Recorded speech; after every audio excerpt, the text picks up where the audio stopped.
नहीं चलेगी। आवाज दो, आवाज दो। साथियों, जैसा कि मिश्रा जी ने बताया कि आज हमारे आंदोलन का 120वां दिन है। पूरे सूबे में निजीकरण के खिलाफ लोग लामबंद हो रहे हैं और इसी तरीके से विरोध कर रहे हैं। देखिए, सीधी सी बात है कि न समझोगे तो मिट जाओगे बिजली के मजदूरों, तुम्हारी दास्तां तक न होगी दास्तानों में। इसलिए आने वाले खतरात जो आपके ऊपर लाहक हैं, आंख खोलकर समझिए कि क्या होने जा रहा है। यहां पर चाहे कंप्यूटर ऑपरेटर हो, चाहे रेगुलर कर्मचारी हो, ऑपरेटर हो, या लिपिकीय संवर्ग के लोग हों या अधिकारी हों, गलतफहमी में कतई न रहें। कहीं कहीं लोग कहते हैं कि अरे ठीक है, निजीकरण हो जाएगा तो हम प्राइवेट के साथ भी काम कर लेंगे। वो आपको रखेंगे तब ना काम कर लेंगे आप। हिंदुस्तान में 12 जगहों पे अब तक निजीकरण हो चुका है। हम पूरे हिंदुस्तान की मिसाल नहीं, खाली अपने उत्तर प्रदेश की मिसाल आपको देना चाहते हैं। ग्रेटर नोएडा दिया गया निजी घरानों को, उसने 1 मीटर न कंडक्टर लगाया, न एक भी पोल कहीं खड़ा किया, न एक भी ट्रांसफार्मर रखा। करोड़ों करोड़ रुपए कमा रहा है वो। उसका एग्रीमेंट 2023 में खत्म हो गया।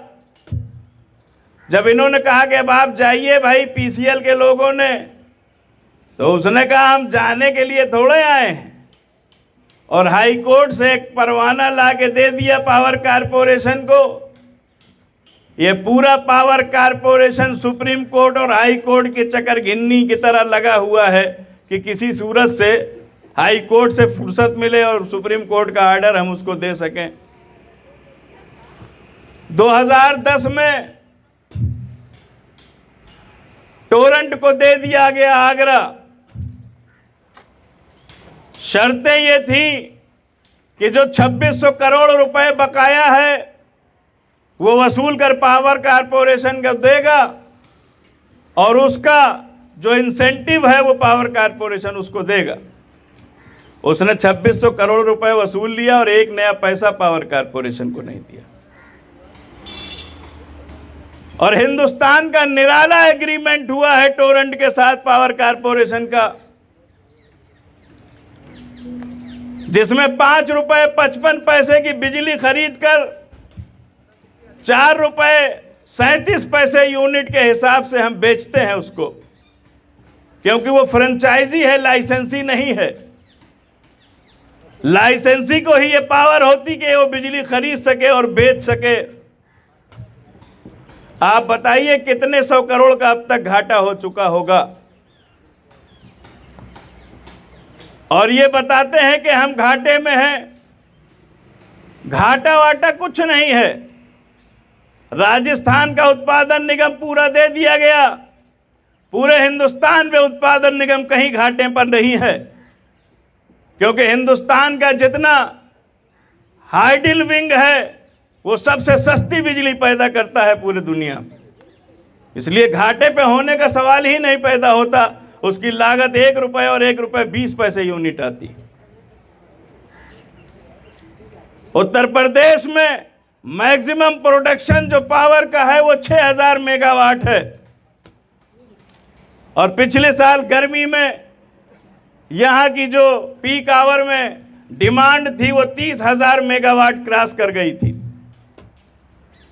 ये जो 24,000 मेगावाट बिजली उपभोक्ताओं को देनी होती है, पीक आवर में 9 रुपए और 11 रुपए यूनिट बिजली पावर कारपोरेशन खरीदता है।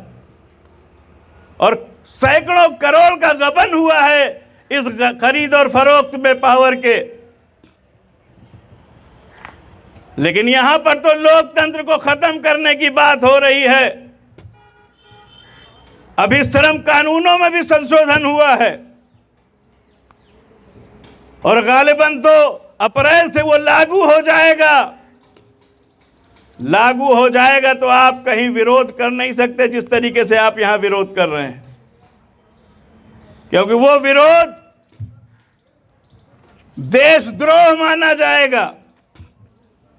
आप अपने अधिकारों की बात करिए, अपने साथ हो रहे अन्याय को दफा करने की बात करिए, तो देशद्रोह में आएगा वो सब मामला। इसलिए साथियों, समझिए कि क्या होने जा रहा है। ये जो रेगुलर स्टाफ है हमारा, टाइम स्केल लेता है 3, 9 साल पे, 14 साल पे और 19 साल पे। पूरे हिंदुस्तान में कहीं निजी घरानों में टाइम स्केल की व्यवस्था हो तो बताइए।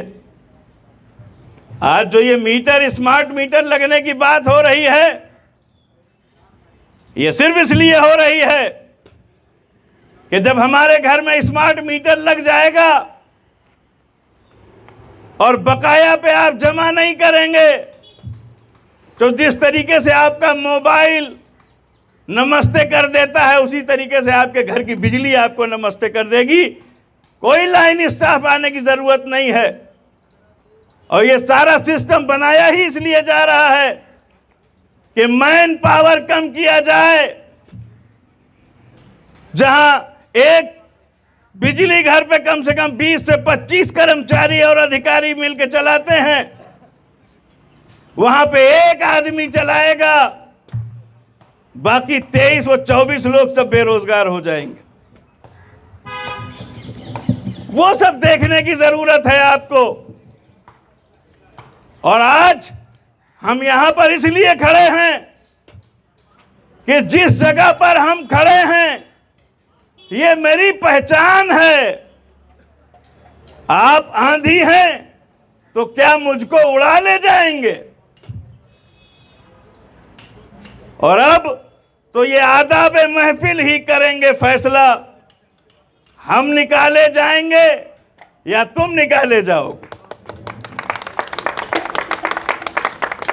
और आप बस किरदार हैं, अपनी हदें पहचानिए, वरना फिर एक दिन कहानी से निकाले जाएंगे।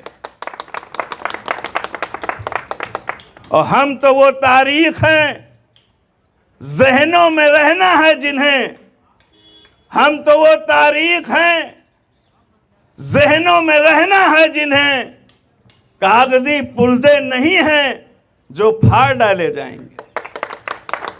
इसलिए साथियों, सब कुछ खत्म हो जाएगा, कुछ बताने की जरूरत नहीं है। जो हमारी आवाज सुन के मुस्कुरा रहे हैं, कल उनके रोने की बारी आएगी। ईश्वर न करे अगर हम इसको टालने में कामयाब नहीं हुए तो जितना हम बता रहे हैं उससे 10 गुना बुरा हाल होने जा रहा है कर्मचारियों। आप बता दीजिए कि मौजूदा सरकार ने कितने लोगों को रोजगार देने का काम किया। खाली एक मैच्योरिटी हुई है भर्ती की, 60,000 पुलिस वाले खाली भर्ती किए गए हैं। बाकी जितने भी एग्जाम लिए गए आज तक कोई भर्ती नहीं हुई। सब में कोई न कोई जांच, हाई कोर्ट, सुप्रीम कोर्ट और जहां कहां सब चल रहा है मामला। बहुत बुरा असर होने जा रहा है। और आप याद कीजिए उन लोगों को आज जिस तरीके से लोग दुबके हुए हैं और सोच रहे हैं कि हमारी मूवी बन जाएगी तो फांसी चढ़ा दिया जाएगा। यह मुल्क 200 साल गुलाम रहा है साथियों। हजारों हजार उन लोगों ने कुर्बान किया अपने आप को इस देश की आजादी के लिए, जो ये जानते थे कि आजादी का सूरज उनको देखना नसीब नहीं होगा, लेकिन इसलिए कुर्बानी दी कि हम न सही हमारी नस्लें आजाद भारत में सांस लेंगे। मूक दर्शक हो के मत सुनिए। हम जिनको सुना रहे हैं इसलिए सुना रहे हैं कि जोश और वलवला बरकरार रखे, और अगर ये सब खत्म हो गया तो सब कुछ खत्म हो जाएगा। 19 साल के खुदीराम बोस जब अंग्रेजों की फौज ने उनको गिरफ्तार किया और कहा तो तुम बम मारने वालों में शामिल थे, तुमको तो फांसी पर लटका दिया जाएगा। ऐसा करो, तुम हमें लिख के दे दो कि आज़ादी के मूवमेंट से हमें कोई मतलब नहीं है। अगर लिख के नहीं दोगे तो तुम्हारे तो अभी ठीक से मौज भी नहीं आई है यार, बिला वजह तुम फांसी पर चढ़ जाओगे। तो उस लड़के ने अजब जुमला कहा। उसने कहा कि आज भारत माता पे वक्त पड़ा है, सारे लोग कुछ न कुछ न्यौछावर कर रहे हैं भारत माता के लिए। हम बहुत निर्धन परिवार से आते हैं, हमारे पास भारत माता को देने के लिए अपने प्राण के अलावा कुछ नहीं है। और खुदीराम बोस फांसी के फंदे पे झूल गए। तब आज आप यहाँ पे माइक पे खड़े होकर बात कर रहे हैं। ये हम लोग जो उनकी कुर्बानियाँ याद करते हैं, ये 15 अगस्त जब मनाया जाता है, 26 जनवरी मनाई जाती है, तो उन आज़ादी के उन शहीदों को याद किया जाता है। बाबा साहब भीमराव अंबेडकर को 26 जनवरी को इसलिए याद किया जाता है कि इस मुल्क को एक संविधान दिया, एक कानून दिया, जिसमें यह व्यवस्था है कि भीड़ का सबसे आखिरी आदमी, उसकी फरियाद सबसे पहले सुनी जाएगी। लेकिन 76 सालों में कोई फरियाद और याद किसी की नहीं सुनी जा रही है। 5% लोग खाली आज़ादी का जश्न इस मुल्क में मना रहे हैं, 95% सिसकियां ले रहे हैं, खाली सांसें ले रहे हैं। ऐसी सूरत हाल में अगर हम भी खामोश रहे तो आज अगर खामोश रहे तो कल सन्नाटा छाएगा, हर बस्ती में आग लगेगी, हर पत्थर जल जाएगा, और सन्नाटे के पीछे से बस एक सदा ये आएगी, कोई नहीं है, कोई नहीं है, कोई नहीं है, कोई नहीं है। तो मेरे प्यारे दोस्तों, हमारी बहनें बेटियां, बहुत जबरदस्त वक्त पड़ा है इस विद्युत उद्योग पे। ये भी हमारी माँ है, इसने हमारे सपनों को साकार करने का काम किया। आप भी इसी उद्योग के तहत अपने सपनों को पाल रहे हैं। सब कुछ खत्म होने की कगार पे है। याद कीजिए उन लोगों को जिन्होंने सन 1959 जब ये सार्वजनिक क्षेत्र में आया, हजारों हजार बिजली कामगारों ने इस उद्योग के लिए कुर्बानी दी है।